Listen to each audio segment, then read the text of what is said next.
madaxweynihii Afrikaanka ahaa ee warqadda sida joogtada ah ugu soo diri jiray Queen Elizabeth asagoo oo la dhaqmi jiray sida inay agtiisa ka tahay gabar yar oo uu shukaansado halka madaxda kale ee caalamka xushmad iyo qadarin ay u hayeen waana madaxweynaha kaliya ku fakari jiray inuu xoreeyo masaajidka barakeysan ee Al-Aqsa ee dhulka Falastiin ee Yahuudda ay xoog ku haysato.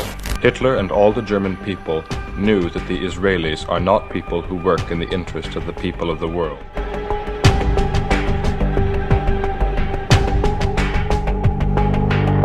sidoo kale wuxuu ahaa madaxweynaha kaliya ee Afrikaanka ah ee dhihi jiray mar un wadankayga wuxuu noqon doonaa boqolkiiba boqol dad islaam ah asagoo marka ka sii dambaysa dadkiisa diinta ugu yeerayay oo wadankiisa waxa uu ka dhigay kala bar dad islaam ah haddaba ninka aan ka hadlayno waa madaxweynihii saddexaad ee wadanka Uganda Idi Amin Dada ninkii boqortooyada Ingiriiska ku noqday laf dhuun gashay madaxda caalamkana ay ka qayliyeen ficiladiisa. If I found you not to attend cabinet 3 times without reason, you are out of government. magaciigu waa Cabdiqafaar Gamaadiid oo idin leh meel walba oo joogtaan soo dhawaada muuqaalkeenana wuxuu ku saabsan yahay madaxweynihii muslimka ahaa ee ficiladiisa ay ka yaabeen caalamka ilaa laga sameeyay muuqaal documentary ah oo aad loo daawaday. Idi Amin waxa uu ku dhashay tuulo yar oo ku taala wadanka Uganda oo lagu magacaabo Kaboko waqtiga ciyaalnimadiisa ma uusan dhameysan waxbarashada aasaasiga ah markii uu soo weynaadana waxa uu ku biiray ciidamadii ugu gumaystaha Ingiriiska ku shaqaysan jiray ee wadanka Uganda waxa uu noqday askari cuntada u kariya ciidamada 1949 ayuu ka mid ahaa ciidan ugu gumaystaha Ingiriiska keenay Soomaaliya si ay oo la dagaalamaan jabhadihii xoreynta ee ka dagaalamaya wadanka Soomaaliya 1952 waxa uu ka qayb qaatay dagaalkii Kenya ka socday oo gumaystaha Ingiriiska uu kula dagaalamayay jabhadii xoreynta ee wadanka Kenya ee la magac baxday Mau Mau waqtigaas kadib 1959 Idi Amin Dada waa la dalacsiiyay wuxuuna helay darajada Afande oo ay bixin jireen ciidamada gumaystaha Ingiriiska wuxuuna noqday ninkii ugu horeeyay oo madow ah oo helay darajadaas muddo 70 sano ah oo Uganda gacanta gumaystaha ay ku jirtay ugu dambeyntii xornimadeedii ayay heshay 9 Oktoobar 1962 ayayna ka xoroobeen gumaystaha Ingiriiska. Milton Obote ayaa noqday ra'iisul wasaarihii ugu horeeyay ee wadanka Uganda halka Idi Amin Dada loo magacaabay taliyaha ciidanka ee wadanka Uganda. Obote ayaa u baxay safar dibadda ah asagoo ka qayb galay shir ay ku midoobeen wadamada barwaaqa sooranka ah. Idi Amin Dada waxa uu ka faa'iideystay jaaniskaas wadankana waxa uu ku qabsaday inqilaab sanadkan wuxuu ahaa 25 January 1971 idaacadaha ayuuna ka hadlay wuxuuna sheegay in Obote uu wadanka ku soo noqon doono asagoo qof shacab ah uusan soo noqon doonin asagoo madaxweyne ah. Dr. Obote will come back to Uganda as a citizen of Uganda but not as a president of the Republic of Uganda. isla sanadkii xigay 1972 Idi Amin wuxuu sameeyay ficil aad loola yaabay kana dhigtay madaxweyne aad loo hadalhayo. Uganda waxa ku noolaa ajaanib aad u fara badan oo Aasiyaan ah waliba Hindida boqolkiiba 90 ganacsiga wadankaas ayaga ayaa gacanta ku hayay. Idi Amin waxa uu ku qasbay ajaanibtaas in muddo 90 maalmood ah ay wadanka kaga baxaan. I want to see that the whole Kampala street is not full of Indians. It must be proper black and administration in those shops is run by the Ugandans. Would you like to get all Asians out, really? Yes, they must go to their country. ganacsiyada iyo dhaqaalihii wadanka ay Hindida maamulayeen wuxuu ku wareejiyay oo uu siiyay ciidamadiisa ficilkaas oo Hindida wadanka kaga saareen waxa ka xumaatay boqortooyada wadanka Ingiriiska iyo Mareykanka. Less than 8 weeks are left before the deadline runs out.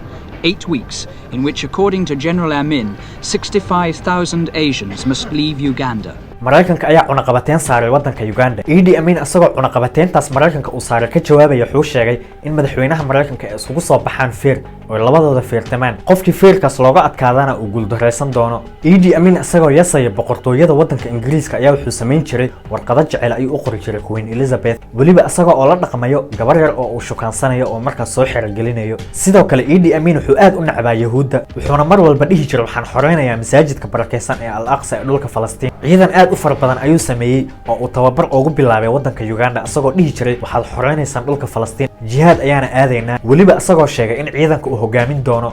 The resolution was passed here that peacefully Israel must obey that order to withdraw from all Arab territory.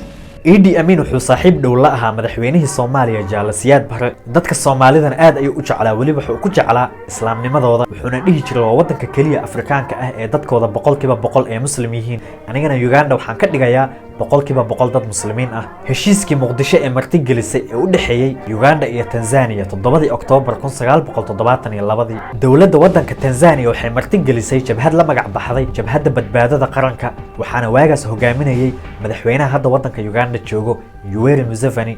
jabhaddaas waxay dagaal ba'an kula jirtay taliskii Idi Amin waxayna saldhigyadooda waaweyn ku lahaayeen waddanka Tanzania. Idi Amin ayaa aad uga xanaaqay kuna dhaliili jiray waddanka Tanzania inay soo hubeenayaan jabhaddaas kadib wuxuu duqeymo ka geystay gudaha waddanka Tanzania asagoo sheegay inuu beegsaday saldhigyadii ay ku lahaayeen jabhadahaas gudaha waddanka Tanzania. dowladda waddanka Tanzania ayaa ka xanaaqday isla markiiba dagaal ayay soo qaadeen. dagaalkaasna wuxuu bilowday 16 Sebtembar 1972 ciidamada waddanka Tanzania oo ay wada socdaan jabhadda badbaado qaran oo hogaaminayay Yoweri Museveni ayaa waxay soo galeen waddanka Uganda ilaa ay ku soo dhawaadeen caasimadda Kampala. isla markiiba Idi Amin wuxuu imaaday Muqdisho asagoo taageero weydiisanayo Jaale Siyaad Barre. madaxweyne Siyaad Barre wuxuu sameeyay ficil uu kaga hortagayo dagaal ka dhex qarxa labada dal oo ay ku dhamaadaan shacab aad u badan. isla markiina wuxuu Muqdisho ugu wacay dowladda waddanka Tanzania. meeshaasna waxaa lagu wada saxiixay heshiis nabadeed oo u dhexeeyo Tanzania iyo Uganda. heshiiskaasna waxaa odayeynaya oo nabadoon ka ahaa Jaale Siyaad Barre waxaana ka dhacay Muqdisho 7 Oktoobar 1972. heshiiskan wuxuu ka koobnaa 4 qodob oo waaweyn. midda koowaad in ciidanka Tanzania ay dib uga baxaan waddanka Uganda. xuduud beenaadka u dhexeeya labada dal in ciidamadooda ay ka fogeeyaan 10 kiiloomitir. qodobka labaad in si degdeg ah loo joojiyo dacaayadda iyo colaadda la isku marinayo idaacadaha iyo telefishinada. qodobka saddexaad in labada dalba ay ka fogaadaan in ciidamo jabhada ah ay ku tababaraan waddankooda. qodobka afraad oo ugu dambeeyo in maxaabiista ay kala qafaasheen labada dal ay sii daayaan meeshaasna lagu soo afjaro dagaalkii iyo colaadii u dhaxaysa labada dal ee dariska ah. heshiiska waxaa kaloo lagu go'aamiyey in Siyaad Barre uu magacaabo koox goobjooga ciidan oo dhexdhexaad ah si ay oola socdaan habsami u socodka heshiiska. madaxweyne Siyaad Barre wuxuu Uganda geeyay ciidan military ah oo la magac baxay Somali Military Observation Team si ay u hubiyaan in labada dowladood ciidamadooda ay kala baxeen xuduudda. ciidankaas nabad ilaalinta ah oo Siyaad Barre Uganda keenana waxaa hogaaminayay Nuur Cadow. meeshaasna madaxweyne Siyaad Barre wuxuu ku soo afjaray dagaalkii u dhexeeyay labada dowladood ee walaalaha ah dariskana ah Uganda iyo Tanzania. I said in my statement that settlement will be tantamount to removing causes of tension and leading to amicable settlement of all problems between Tanzania and Uganda. I think I would like to confine myself to that part now. madaxweyne Siyaad Barre wuxuu sheegay wax walba oo ka dhex dhaca Afrika in ay ayaga xalisan karaan oo aysan u baahnayn shisheeye dibadda uga imaado oo wax xaliyo. Idi Amin asagoo ku sharfay ficilka uu Siyaad Barre sameeyay waxa uu ugu magac daray wadda ku taala Kampala. waddadaasna hadda waxaa la dhahaa Jaale Siyaad. 8 sano oo uu xilka hayay Idi Amin meeshaas ayuu ku soo dhamaaday waqtigiisa. dagaal ayaana ka dhex qarxay waddanka Uganda. wuxuu u baxsaday Liibiya asaga iyo afartiisa xaas iyo ciyaalkooda kadib wuxuu sii aaday waddanka Sacuudiga. meeshaas ayuu ku noolaa wuxuuna dhintay 2003 Allah u naxariisto. meeshaas ayuu noogu egyahay muuqaalkeena. haddii aad nagu cusub tahay soo dhawow muuqaalkana like saar si dad badan u sii gaaro. waqtigaagana waad ku mahadsan tahay. in the continent, and also I am a leader who speaks the truth.